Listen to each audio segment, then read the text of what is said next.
Bonjour Franck, merci Bien. de nous recevoir encore une fois dans ton agence Prélis sur Amboise. Mois de novembre, on a décidé de faire une vidéo pour informer de l'évolution des taux. On a un message grand public à faire passer. Les choses bougent. Est-ce que tu peux expliquer un peu plus en détail de quoi il s'agit ? Comme on l'avait laissé entendre sur notre dernière vidéo, on a une augmentation des taux au 1er novembre. Dans 90% des banques, on a un de nos partenaires qui maintient ses taux sur novembre, mais le reste de nos partenaires ont décidé d'augmenter leurs taux. Donc ça va de 5 centimes, de 0,05 à 0,30, 0,40 pour certains. Donc c'est pas un bon signal. Même si aujourd'hui elle continue à prêter, ça c'est quand même le point positif, mais on est sur une augmentation de taux qui s'explique aussi par tout ce qui se passe au niveau France, faut être honnête, et je pense aussi que les objectifs bancaires ont été atteints. Donc on arrive sur cette période de fin d'année que j'aime pas, puisque en général les objectifs sont atteints, donc il y a une demande qui est un peu moins pressante pour les banques. Donc aujourd'hui, quelque part, on a deux sujets. Donc, d'un point de vue économique et politique, effectivement, ça va pas forcément bien. Ça fait des semaines et des semaines qu'on en parle, mais on voyait pas forcément les taux évoluer et augmenter. Maintenant, ça commence à être le cas, mais c'est peut-être lié aussi au deuxième impact, en fait, la saisonnalité, qui fait que fin d'année, les banques ont atteint leur quota et commencent à fermer les vannes. Est-ce que pour justement la fin de l'année et le début de l'année prochaine, on doit s'en préoccuper ? Est-ce que justement les vannes vont continuer à être bloquées ou on peut espérer une libération justement Non, parce que pour bien connaître le milieu bancaire, on sait très bien que dès le 1er janvier 2026, les compteurs sont remis à zéro dans les banques et nos partenaires ont besoin de refaire du crédit. C'est simplement dans l'état d'esprit. Actuellement, on sent j'ai un peu plus de délai de réponse. Habituellement, je suis sur un délai de 3-4 jours. Là, je suis sur un délai de 5-6 jours. Alors, il y a les vacances. Et puis, sur les conditions de taux. Alors, ça joue pas grand-chose. On avait du 3,08. On vient de passer à 3,13, 3,14. Mais on a un message qui laisse entendre que les objectifs sont atteints. Les équipes bancaires, et je le dis avec beaucoup d'honnêteté, sont fatiguées aussi par l'année. Parce qu'on a quand même bien travaillé avec elles cette année. Mais dès le mois de décembre, il va falloir se projeter sur le début de l'année, puisque les dossiers qu'on va faire au mois de novembre, c'est leurs ouvertures du mois de janvier, c'est leurs objectifs du mois de janvier, donc ils ont besoin aussi d'avoir cette récurrence. On ne peut pas dire au 1er novembre on ferme les portes et puis on les rouvre que le 1er janvier, puisque ça veut dire que quand ils vont commencer au 1er janvier, ils commencent avec un trimestre de retard. Donc c'est simplement qu'on est dans cette période, au-delà de ce qui se passe au niveau politique, d'instabilité, de remontée de taux, on a aussi cette fin d'année qui fait que comme tout le monde, ils regardent les compteurs, ils regardent si les objectifs sont atteints. On essaye de faire un peu plus de marge dans ces cas-là, mais la réalité reprend vite au 1er janvier où faut ressortir du crédit, il faut ressortir du nouveau client, d'ouverture de compte.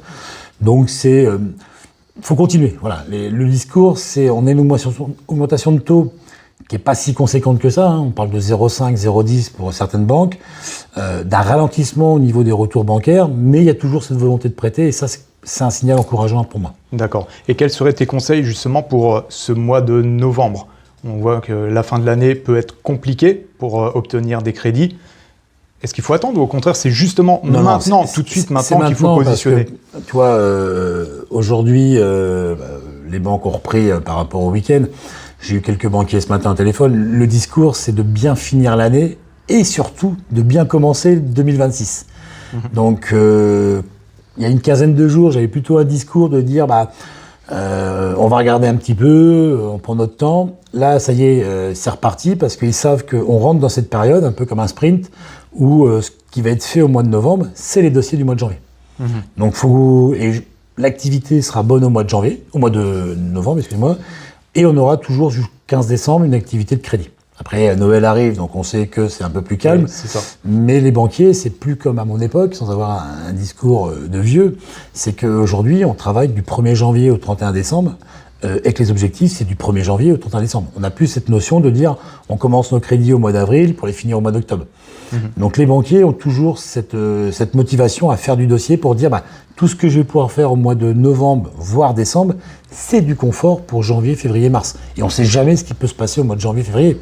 Si on avait une augmentation des taux au mois de janvier, ce qu'on aura produit au mois de novembre, décembre, c'est ce qui va sortir au mois de janvier. D'accord. Donc là, pour synthétiser, tu me reprends si je ne dis pas comme il faut. Effectivement, on a la conjoncture économique et politique qui a un impact qui commence à se faire voir très légèrement, très légère hausse de taux. À côté de ça, peut-être que certaines banques ferment leurs vannes parce qu'ils ont atteint leur quota. Au-delà de ça, globalement, on a fait une très belle année.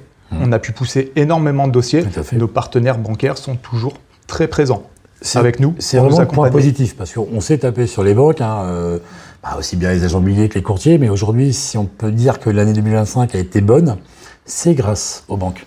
Puisqu'aujourd'hui, même si on a une augmentation de taux, ça fait toujours peur d'avoir un taux qui augmente, on a quand même beaucoup de banques qui prêtent. Et ça, c'est vraiment le point positif de l'année. Pour l'instant, le discours, il est de continuer comme ça quand on parle avec eux, c'est que 2026 soit toujours dans cette même motivation. On reste prudent, les réunions n'ont pas été faites, les grandes lignes n'ont pas été déterminées encore, mais il y a toujours cette volonté de prêter. Alors pas à 3, pas à 3,05, à 3,15, 3,20, mais des fois, il vaut mieux emprunter à 3,15, 3,30 et avoir un accord que d'avoir un discours à 3% et que des refus. Parce qu'on demande de l'apport, parce qu'on va insister sur le DPE. Donc aujourd'hui, on a le soutien des partenaires bancaires et ça, c'est vraiment le point positif de notre métier. Donc très bon message pour 2026. Tout de même, on continue ça en fait sérénité. Ça fait 3 ans qu'on se connaît, Damien. Chaque année, on a la crainte, ou chaque fin d'année, on a la crainte de la nouvelle année en disant on espère que quand on travaille, ça fonctionne bien. Tant que nos partenaires bancaires sont à nos côtés, on a la chance d'accompagner nos clients. On aura toujours des divorces, on aura toujours des successions, on aura toujours des mutations. Donc il y aura toujours une demande immobilière.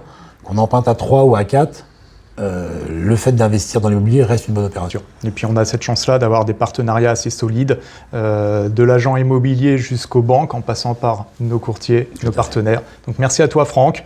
Et puis on continue sur cette dernière ligne droite pour la fin de l'année. On reste présent. Pour nos vidéos, on a recruté une personne, Charlotte Guité, qui sera sur ton secteur, donc Bléré, Franqueuil et puis une partie du Lochois. Donc c'est une fierté pour nous parce qu'on recherchait absolument à recruter quelqu'un et on pense avoir trouvé la pépite. Et c'est parfait. Merci Les à toi, équipes Damien. qui se renforcent, on va être d'autant plus efficaces. Exactement. Super. Merci à toi Franck. Merci à toi. À bientôt. Au revoir.